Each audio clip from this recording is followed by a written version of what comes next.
In 1995, Universal Pictures released a movie called Casper.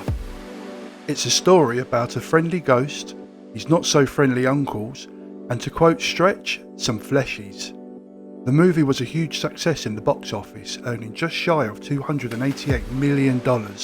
Not too bad for a film with a $55 million budget. Today though, we won't be talking much about the movie, because after its success, a few Casper video games were released. One in particular found its way into the hearts of many people across the US and Europe. This is the breakdown of Casper, a haunting 3D challenge.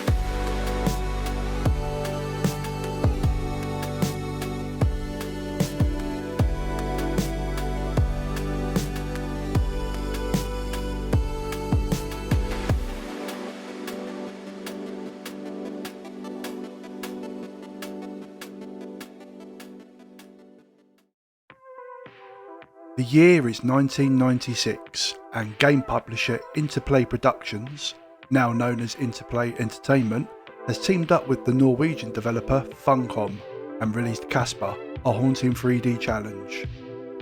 It was released on the PlayStation, Sega Saturn, 3DO and in 1997 on the PC. There was also a scaled down version released on the Game Boy Color, but we're not going to be getting into that on this video. The character graphics and backgrounds were developed using Silicon graphics computers and a complex industrial animation suite called Power Animator, also known as Alias. In fact, to stress how important Power Animator was back then, it was also used in the development of other games such as Crash Bandicoot or Oddworld, Abe's Odyssey, and even in movies like Terminator 2 where it was used to create the T-1000. So fair to say that the developers of Casper had a good bit of kit on their hands. Now, what kind of game is Casper, a haunting 3D challenge? Well, I would describe it as a top-view puzzle adventure game. In order to progress, Casper needs to collect certain items which allow him to get to the next part of the game. The main story-based items that Casper needs to collect are jigsaw pieces and Lazarus parts. Jigsaw pieces need to be placed inside the picture frame scattered around the manor.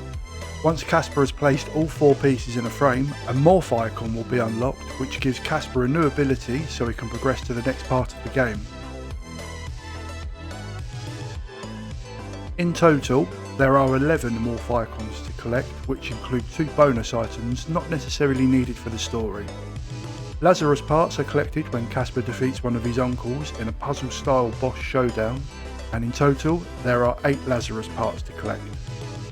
There are many other key items which need to be collected in order to advance the story, such as different colour keys to unlock different coloured doors, weights which can be placed in certain spots to unlock secret areas, and one-off items that would be used when interacting with specific characters or events. There's a lot of food scattered around Whipstaff Manor. This gives Casper morph points, which allows him to use his abilities. False gold coins are also scattered all over the place, which the official manual describes can be used to lure Carrigan off of your trail. When the player explores the manor, they will find that puzzles come in a variety of forms. As mentioned before, coloured keys will open coloured doors, but there are also iron keys which open normal doors, and brass keys which open chests. Light switches, levers and night statues are used to unlock new areas. Certain furniture like barrels and chairs can be moved around to activate weight switches, which also unlock new areas and can be used alongside the weight items. Now, with all of that covered, let's jump into the story.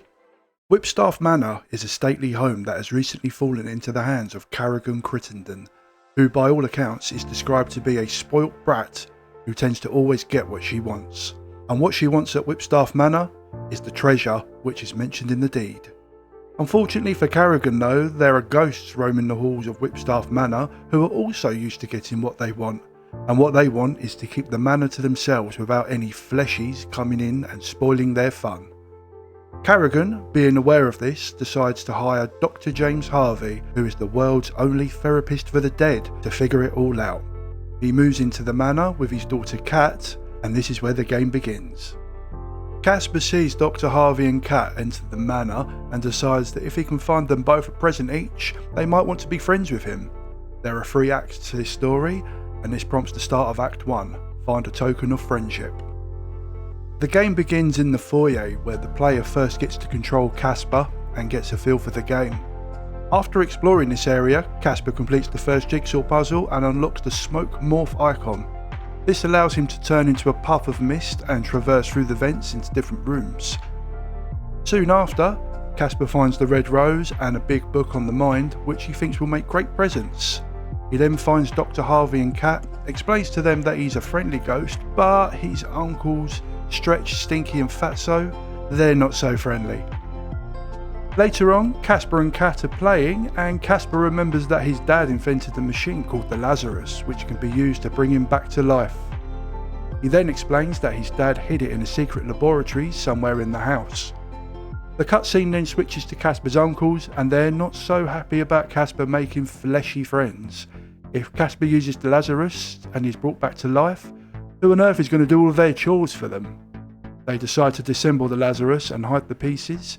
This prompts the start of Act 2, Assemble the Lazarus. As Act 2 begins, Casper picks up Dr. Harvey's camera and Kat's perfume. Shortly after, he has his first encounter with Fatso, who wants his dinner and will chase Casper until he gets it. Casper goes into the next room and collects all of the food on the table. He then goes back and throws burgers on the floor for Fatso to eat. Once the burgers have been eaten, Fatso disappears, unlocking the first missing Lazarus part. Now, as a side note, Casper will always unlock a missing Lazarus part when he defeats one of his uncles, so I won't keep mentioning it after every encounter. I'm guessing you get the idea. Casper completes the next 2 jigsaw puzzles and unlocks the bouncing ball morph icon, which allows him to bounce his way through small holes, and the buzzsaw morph icon, which allows him to cut through wooden barriers across doorways. He then goes up to the attic, finds the hammer and chisel, then makes his way to the garden where he encounters Stinky, who then proceeds to chase Casper with a hedge trimmer. Yes, this is a kid's game. Casper uses the hammer and chisel to carve a sculpture of himself into this rock, then Stinky disappears. Back indoors, Casper arranges the chairs, which unlocks the winding key.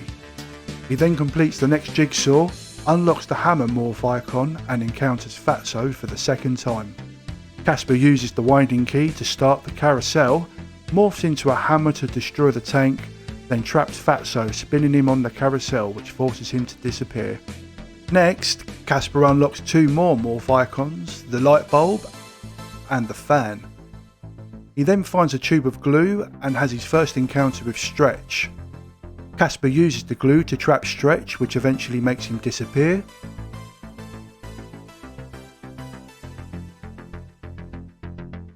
Sticking with Stretch, no pun intended, Casper unlocks the tornado morph icon, finds Stretch in the garden next to his grave and whirlwinds him into the hole. Back inside again, Casper encounters Stinky, who has a smellogram for Casper. But he's easily defeated using Kat's perfume. Next, Casper walks in on Fatso having a shower. He takes a photo of Fatso using Dr. Harvey's camera, which is a perfectly normal thing to do when your uncle is having a shower, I guess, if you're a friendly ghost. Anyway, this leaves Fatso to disappear. After unlocking the screwdriver morph icon, Casper finds his uncles playing with a baseball. He goes in between them, collects the Mega Casper morph icon and uses it to scare them away, collecting the final Lazarus piece. He then makes his way into the secret lab, turns himself into a screwdriver, then assembles the Lazarus. Kat appears and explains that Dr. Harvey has had an accident and turned himself into a ghost. Casper tells Kat that they need to find the Cellular Integrator before it's too late to save him. Without it, the Lazarus won't work. This prompts the start of Act 3, finding the Cellular Integrator. Casper goes back upstairs and unlocks the Cellular Integrator. He then brings it down to the secret lab where Carrigan appears and steals it from him. This leads to the final boss showdown, which sees Casper transported to a new area. Carrigan, without any explanation, appears as a ghost and chases Casper, but he's able to fend her off using the fan morph. He finds the strange key and uses it to unlock the one and only chest in the area. Carrigan falls into the chest and she is defeated. Casper returns to Kat and explains that they can now turn Dr. Harvey into a living person again. When Kat asks about Casper, he says, "This is the way it's got to be." Yeah, make of that what you will. Casper uses the Lazarus on Dr. Harvey and he is brought back to life. Kat thanks Casper, gives him a peck on the cheek, the screen fades to black, and the credits roll. Now, there are a couple of bonus morph icons which can be obtained, but don't have anything to do with the story. The spring morph icon can be collected and used in the foyer to reach a secret area with a jigsaw of Casper. Once the jigsaw has been completed, the SamBam morph icon can be used. This gives Casper superhero-like strength and is used to pull an armchair out, revealing a secret bonus area with lots of goodies. One infamous detail of the game that has always left fans scratching their heads is the last red key. Every coloured key in the game has a use, except for one red key which remains in Casper's inventory even after everything has been unlocked or completed. Many fans have speculated that this was an oversight made by the developers, others believe it's there intentionally in case a player makes a mistake. To my knowledge, we still don't know why it's left there for sure, but it's certainly something interesting to wonder about. Thank you so much for watching. I hope you enjoyed this video. Perhaps you unlocked a memory or two, or maybe you learned something new.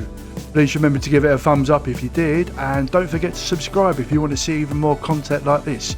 We've got many more awesome video games that we're going to break down. Thanks again guys, hopefully see you all on the next video.